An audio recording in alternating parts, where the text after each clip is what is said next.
वल्क़लमि वमा यस्तूरून। नाज़रीन अस्सलामु अलैकुम वरहमतुल्लाहि वबरकातुह। सीधी बात के प्राइम टाइम में आप लोगों का इस्तकबाल है।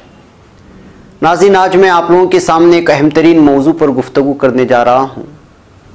दरअसल इस मौजू पर मेरी वीकली सीधी बात आ चुकी है, बल्कि कई आ चुकी हैं, मगर हमारे रियासत कर्नाटक के गुलबर्गा शहर से जो अफसोसनाक ख़बर मुझे मौसूल हुई और वहाँ के मरकज़ के इमाम साहब से जो गुफ्तशुनीद मेरी हुई, उसके बाद महसूस हुआ कि अहमद ईसा कज़्ज़ाब, जिसका ताल्लुक़ पाकिस्तान से है, इस कज़्ज़ाब मलऊन का फितना अब हिंदुस्तान में फैलने लगा है। तो इस वक्त यूरोपियन एक मुल्क में जर्मनी कहा जाता है, मगर वो लापता है, लेकिन कहीं किसी कोने में बैठ करके अपना फितना फैला रहा है सोशल मीडिया के ज़रिए से। बहरकैफ नाज़रीन, मैं तफसीलात में जाने से पहले आपसे अर्ज़ करूं कि जिन लोगों ने अभी तक हमारे चैनल को सब्सक्राइब नहीं किया है वो सब्सक्राइब कर लें और इस वीडियो को खूब फैलाएं, बल्कि इसको लाजमी समझें कि अपने हर मुताल्लिक़ा फ़र्द तक इसको आप लोग रवाना करेंगे।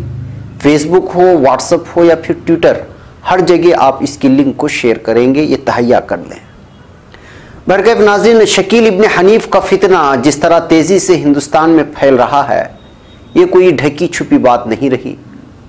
आज सुबह ही शाहरुख नामी एक नौजवान जो मुंबई की मुंब्रा से ताल्लुक़ रखता है, आज सुबह मुझसे फ़ोन पर गुफ्तगू की और कहा कि उनकी कंपनी में एक नौ मुस्लिम था जो कुरान और हदीस पढ़ने के बाद इस्लामी माहौल और उसकी तालीमात को देखकर इस्लाम कबूल किया था और उसकी तालीमात पर मुकम्मल तौर पर अमल भी कर रहा था। कंपनी में नमाज के लिए एक जगह मुतय्यन थी जहां 6-7 साथी जो एक ही कंपनी में काम करते थे, तमाम लोग मिल करके जमात करके नमाज पढ़ा करते थे। मगर अब वो नौ मुस्लिम शख्स शकीलियों के नरगे में आ गया है और मस्जिद से दूर अपनी ही बात करता है। लाख समझाने के बावजूद ये मानने को तैयार नहीं है, बल्कि शकील मलऊन की चेलों की बातों में आ गया। शकीलियों के चेले कहाँ से आते हैं और किस तरह मेहनत करते हैं पता नहीं चलता, बल्कि एक एक शख्स पर 8-8 घंटे मेहनत कर रहे हैं। ये बात उस शख्स ने बड़े अफसोस के साथ कही। अब वो नौ मुस्लिम नौजवान इनके साथ नमाज भी नहीं पढ़ता। इससे गुफ्तशुनीद ख़त्म करके हमारे मुंब्रा से जिस नौजवान ने, शाहरुख ने फ़ोन किया था, अभी फ़ोन रखे आधा घंटा भी नहीं गुजरा था कि एक करीबी साथी ने मुझे गुलबर्गा की खबर रवाना की। आज सुबह की बात है, जिसको पढ़ने के बाद होश उड़ गए और यकीन नहीं आया कि एक कज़्ज़ाब मलऊन शख्स यूरोप के किसी मुल्क में बैठकर सोशल मीडिया के ज़रिए किस तरह हमारे नौजवानों के जहनों पर काम कर रहा है। ये खबर थी रियासत कर्नाटक के गुलबर्गा की। तो मैंने गुलबर्गा फ़ोन लगाया और मौलाना जावेद आलम कासमी, जो कि गुलबर्गा मस्जिद मरकज़ के इमाम ख़तीब हैं, उनसे गुफ्तशुनीद हुई। तो पता चला कि मलऊन मरदूद अहमद ईसा कज़्ज़ाब के फितने से करीब 200 के करीब मुस्लिम नौजवान मुतासिर हुए हैं और मुर्तद होने के करीब हैं। इसकी तबलीग करने वाले कुछ नौजवानों को मस्जिद में लाकर उनसे बातचीत की गई तो ये लोग मानने को ही तैयार नहीं हैं।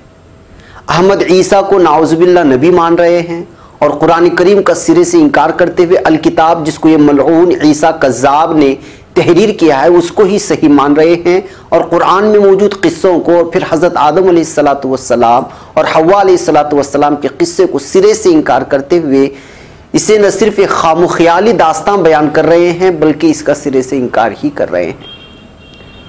मौलाना ने बताया कि हम शहर के उलमाए किराम इस मसले पर लगातार मेहनत कर रहे हैं और जब से ये मसला सामने आया है, मेरी जानिब से कही गई सीधी बात और इस मलऊन कज़्ज़ाब का जो ऑपरेशन किया गया उसको भी उन लोगों ने देखा, इस बात का भी उन्होंने इजहार किया। उन्होंने कहा कि इस कज़्ज़ाब पर ईमान लाने वाले कादियानियों की तरह छुप छुपा कर नहीं, बल्कि उसका अलल ऐलान इजहार भी कर रहे हैं। बहरकैफ नाज़रीन, अहमद ईसा कज़्ज़ाब की क्या हकीकत है और फिर शकील इब्न हनीफ मरदूद का ताल्लुक़ कहाँ से है और ये मलऊन शख्स किस कदर नीच और सतही ज़हानत रखता है, इस पर मैंने वीकली सीधी बात में ये सारी की सारी तफसीलात कह चुका हूँ। नीचे यूट्यूब के डिस्क्रिप्शन में इसकी लिंक दी गई है, इसको खूब फैलाएं और ख़ुद भी देखें ताकि इन मलऊन और मरदूदों की हकीकत इन लोगों के सामने आ सके। मैं फिर वही तफसीलात में नहीं जाऊँगा ताकि वक्त बर्बाद ना हो, बल्कि दूसरी बातों पर मैं आपकी निशानदही करूँगा। और साथ ही हिंदुस्तान भर के उलमाए कराम भी इस वीडियो को देखें और फिर इसकी हकीकत को जुमा के बयानात या फिर मगरिब बाद एक 5 मिनट रोजाना दज्जाली फितनों के सिलसिले में आवाम को आगाह करें और सिलसिले में बयान करें। हमारी नौजवान नस्ल वो भी आला तालीम याफ्ता इस कदर मुतासिर हो रहे हैं, इसका इल्म नहीं। मुस्लिम लड़कियां नाम निहाद मोहब्बत के चक्कर में गैरों के साथ शादी करके मुर्तद हो रहे हैं, तो हमारे नौजवानों को ये दज्जाली फितने मुतासिर करके मुर्तद होने पर मजबूर कर रहे हैं। जाहिर सी बात है कि बड़े बड़े जलसा व जुलूस कर रहे हमारी तंजीमें जो लाखों रुपए जलसे के पिंडालों में और दीगर अखराजात में खर्च कर रहे हैं, उनसे दरख्वास्त है कि जमीनी सतह पर यहां भी तो काम करें। इससे पहले भी मैं कह चुका हूं कि आपके नाक के नीचे मुस्लिम लड़कियां मुर्तद हो रही हैं और गैर मुस्लिम लड़के उनको उचक कर ले जा रहे हैं, तो फिर हम क्या कर रहे हैं? खाक छान रहे हैं। संजीदगी से इन बातों को ले, वो काफिर, ये जमात हक पर है, वो जमात पर हक पर नहीं है, हम ये मुबल्लिग, बाकी सब कुछ नहीं। इस चक्कर में पड़ने के बजाय हमारे इख्तिलाफात के बीच से हमारे ईमान को ही कोई सल्ब करने की कोशिश कर रहा है, उसकी जानिब तवज्जो क्यों नहीं कर रहे? माफ कीजिए अगर अल्फाज सख्त है, मगर कहना पड़ता है। मेरी मुलाकात ऐसे कई उलमा और अइम्मा से हुई है जिनसे अगर हजरत ईसा अलैहिस्सलातु वस्सलाम और मसीह और फिर पैदाइश और दीगर चीज़ों के सिलसिले में और बिलखुसूस दज्जाल के फितनों के सिलसिले में सवाल किया जाए तो मुताला करके जवाब देने की बात करते हैं। क्या ऐसे दौर में जब फितनों का एक सिलसिला चल निकला है, हमें अपना मुताला महदूद रखना है? हरगिज नहीं। अपने मुताले को वसी से वसी तर रखें। अभी आज ही रूस यानी रशिया से खबर आई है, इसको सुने आज, और शायद आप अंदाजा लगा सकते हैं कि दज्जाली फितनों के जाल कितने मजबूत होते जा रहे हैं। फेसबुक और दीगर इंटरनेट से जुड़ी चीजें वाकई फितना है, मगर इसको मुस्बत तरीके से किस तरह इस्तेमाल कर सकते हैं ये भी तो सोचे। सोचने की दूर की बात, हम लोग तो इस तरह की वीडियो दूसरों को शेयर भी नहीं करते। गाने बजाने और टिकटॉक और दीगर बेहुदा चीजें शेयर करने के लिए हमें पूछे मत, बताने से पहले ही हजारों लोगों को पहुंचा देते हैं। आप खुद बताइए, जिस कौम की नौजवान नस्ल अपना और पूरा वक्त टिकटॉक जैसे सॉफ्टवेयर के जरिए बेहुदा गानों पर नाचने लग जाए, और बिलखुसूस हमारी खवातीन और नौजवान खवातीन, हमारे नौजवान उसको शेयर करके मजा लेने लगे, तो क्या फितने उन पर असरअंदाज नहीं होंगे? और हमारे उलमा इस पर खुलकर बोल भी नहीं रहे हैं। सबसे बड़ा मसला यहां है। अपने जुमा के खुतबात को इस मजमून से जोड़ें, नौजवान नस्ल के सामने इन फतनों के बारे में बयान करें। रूस से जो खबर आई है उसको सुने, शायद आपको पता चले कि हकीकत क्या है। रूसी ऑर्थोडॉक्स चर्च के सरबराह पेट्रियार्क गिरियल का एक इंटरव्यू पीर के रोज नश्र किया गया है, जिसमें उनका कहना था कि चर्च तकनीकी तरक्की के हरगिज खिलाफ नहीं है, लेकिन उसके हवाले से कई खदशात पैदा होते हैं। डेटा जमा करने वाली डिवाइजर और स्मार्टफोन का हवाला देते हुए उनका कहना था कि अब फौरी तौर पर यह पता चलाया जा सकता है कि आप किस वक्त कहां मौजूद हैं। ये पता चलाया जा सकता है कि आप किस चीज में दिलचस्पी रखते हैं, किस चीज को पसंद नहीं करते हैं, और यह भी कि आप किससे खौफजदा रहते हैं। उनका कहना था कि इस तरह की मालूमात दुनिया के सेंट्रल कंट्रोल के इस्तेमाल की जा सकती है। यानी कि रूसी ऑर्थोडॉक्स चर्च के सरबराह ने कहा है कि स्मार्टफोन जैसी डेटा जमा करने वाली डिवाइजर इंसानियत को दज्जाल के ज़ुहूर के करीब ला रही है। उनके मुताबिक उनसे दुनिया के इंसानों को कंट्रोल करना बहुत ही आसान हो चुका है। उनका कहना था कि अगर मसीही नुक्ते नज़र से देखा जाए तो इस तरह एक मरकजी मकाम से दुनिया को कंट्रोल करना ज़ुहूर दज्जाल की निशानदेही है। उनका कहना था कि दज्जाल वो होगा जो वर्ल्ड वाइड वेब का सरबराह होगा, जो पूरी इंसानियत को कंट्रोल करने की सलाहियत रखता होगा। नाज़रीन, आप लोग जानते हैं कि आजकल क्या माहौल है, कौन कहां है, क्या कर रहा है, किस अंदाज में, ये सारी चीजें सोशल मीडिया के जरिए से, बल्कि वेबसाइट ने अब इस तरह की चीजें भी पेश कर दी है कि आप अपना ऑनलाइन अपडेट इस तरह उस पर शेयर कर सकते हैं कि आप किस जगह से कहां का सफर कर रहे हैं। जाहिर सी बात है कि ये सारी की सारी चीजें इंटरनेट की है, यही दज्जाली फितने हैं, छोटे छोटे होकर के हम लोगों के सामने आ रहे हैं। मगर इसके बीच ये भी तो है कि हम इस नेटवर्क को तबलीग के लिए किस तरह इस्तेमाल कर सकते हैं, इस पर भी तो सोच सकते हैं। सिर्फ बुराई फैलाने से ही बुराई, वही कहते हैं जा अल हक व ज़हक़ल बातिल, जब हक आएगा तो बातिल खुद ब खुद मिट जाएगा। हम लोग हक को पेश करने के चक्कर में ही नहीं है, बल्कि हक को जो कोई पेश कर रहा है तो उसको फैलाने की भी हम लोगों को फिक्र नहीं है।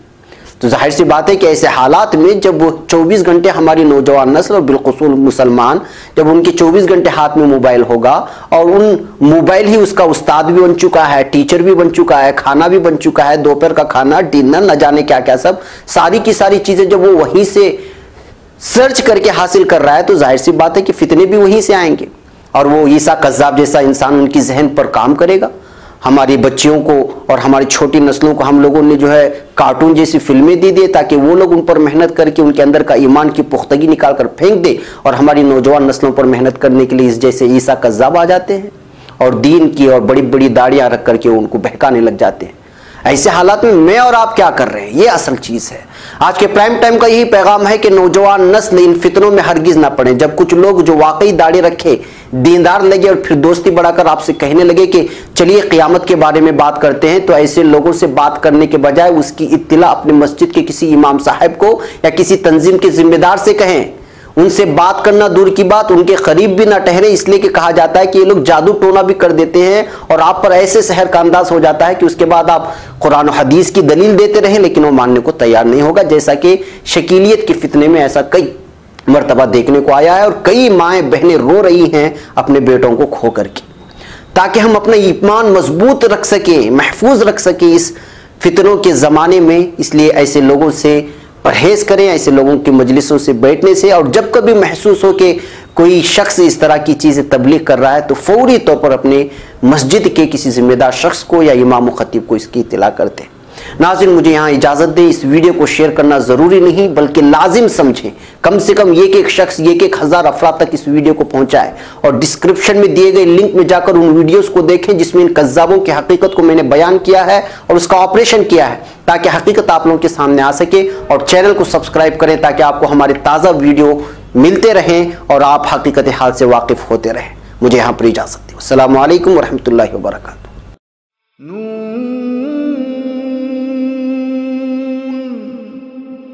वल क़लम